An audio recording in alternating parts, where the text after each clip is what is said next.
ನಮಸ್ಕಾರ ಎಲ್ರಿಗೂ. ಕರ್ನಾಟಕ ಸರ್ಕಾರ Karnataka examination authority 2024-25 provisional score ಲಿಸ್ಟನ್ನು ಬಿಟ್ಟಿರ್ತಾರೆ.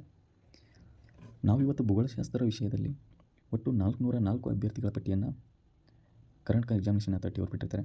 ಅದನ್ನು ನಾವು ಇವತ್ತು ತಿಳಿದುಕೊಳ್ಳೋದಾದರೆ KA ವೆಬ್ಸೈಟಿಗೆ ಹೋಗಿ ಪ್ರವೇಶಗಳ ಮೇಲೆ ಕ್ಲಿಕ್ ಮಾಡಿ KCET 2024 ತಾತ್ಕಾಲಿಕ ಫಲಿತಾಂಶಗಳ ಪಟ್ಟಿ ಅಂತಕ್ಕಂಥ ಆಯ್ಕೆ ಮೇಲೆ ಕ್ಲಿಕ್ ಮಾಡಿ. ಈ ರೀತಿಯಾಗಿ ನಿಮಗೆ ಪ್ರತಿಯೊಬ್ಬರ ಲಿಸ್ಟು ಸಹಿತ ಓಪನ್ ಆಗ್ತದೆ. ಭೂಗೋಳಶಾಸ್ತ್ರ ವಿಷಯದ ಅಭ್ಯರ್ಥಿವಾರು ಪಟ್ಟಿಗಳ ಲಿಸ್ಟಿ 1878 ಟು 1893 ಪೇಜ್ ನಂಬರ್ವರೆಗೆ ಕಂಡುಬರ್ತದೆ.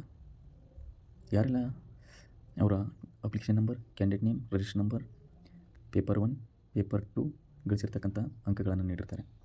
ಇದನ್ನು ನಾವು ಒಟ್ಟು ಭೂಗೋಳಶಾಸ್ತ್ರ 400 ಅಭ್ಯರ್ಥಿಗಳನ್ನು ಏರಿಕೆ ಕ್ರಮದಿಂದ ಇಳಿಕೆ ಕ್ರಮವನ್ನು ನಾವು ನೋಡ್ತಾ ಹೋದಾಗ ಅತಿ ಹೆಚ್ಚು ಅಂಕಗಳನ್ನು ಗಳಿಸಿರ್ತಕ್ಕಂಥದ್ದು ಈ ವರ್ಷ 190 ಅಂಕಗಳನ್ನು ಗಳಿಸಿರ್ತಾರೆ.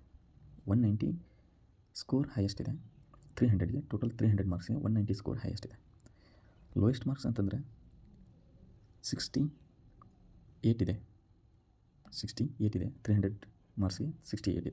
ಹಾಗಾದರೆ ಯಾರೆಲ್ಲ ಎಷ್ಟು ಅಂಕಗಳನ್ನು ಪಡೆದಿದ್ದೀರಿ ಅಂತಕ್ಕಂಥದ್ದನ್ನು ನಾವು ನೋಡ್ಕೊಳ್ಬೇಕಾಗ್ತದೆ.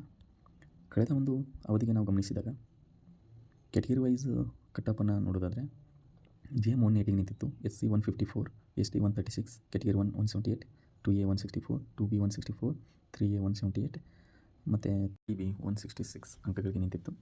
ಈ ವರ್ಷದ ಅಭ್ಯರ್ಥಿಗಳ ಪಟ್ಟಿಯನ್ನು ಹೆಚ್ಚು ಅಂಕಗಳಿಂದ ನಾವು ನೋಡ್ತಾ ಹೋದಾಗ ಒಟ್ಟು 300 ಅಂಕಗಳಿಗೆ 190 ಅಂಕಗಳನ್ನು ಗಳಿಸಿರ್ತಕ್ಕಂಥದ್ದು ಹೈಯೆಸ್ಟ್ ಇದೆ. ಹಾಗೆ ಆಯಾ ಅಭ್ಯರ್ಥಿಗಳ ಒಟ್ಟು ಅಂಕಗಳನ್ನು ಗಮನಿಸಿದಾಗ ನಾವು ಕೊನೆಯದಾಗಿ 68 ಅಂಕಗಳಿಗೆ ನೋಡ್ತಾ ಬರ್ಬೋದು. ಕಡಿಮೆ ಅಂತಂದರೆ 300 ಅಂಕಗಳಿಗೆ 68 ಅಂಕಗಳು ಕಡಿಮೆ ಇದೆ. ಹೈಯೆಸ್ಟ್ ಅಂತಂದರೆ ಈ ವರ್ಷದ ಅತಿ ಹೆಚ್ಚು ಅಂಕ KCETನಲ್ಲಿ 190 ಭೂಗೋಳಶಾಸ್ತ್ರ ವಿಷಯದಲ್ಲಿ. ಈ ಅಭ್ಯರ್ಥಿಗಳ ಅಂಕವಾರು ಪಟ್ಟಿಯನ್ನು, ಸ್ಕೋರ್ ಲಿಸ್ಟನ್ನು ಡಿಸ್ಕ್ರಿಪ್ಷನ್ ಬಾಕ್ಸಲ್ಲಿ ಕೊಟ್ಟಿರ್ತದೆ, ನೀವು ನೋಡ್ಕೋಬಹುದು. ಎಲ್ರಿಗೂ ಧನ್ಯವಾದಗಳು. ನೋಡಿ, ಸಬ್ಸ್ಕ್ರೈಬ್ ಮಾಡಿ, ಶೇರ್ ಮಾಡಿ. Thank you.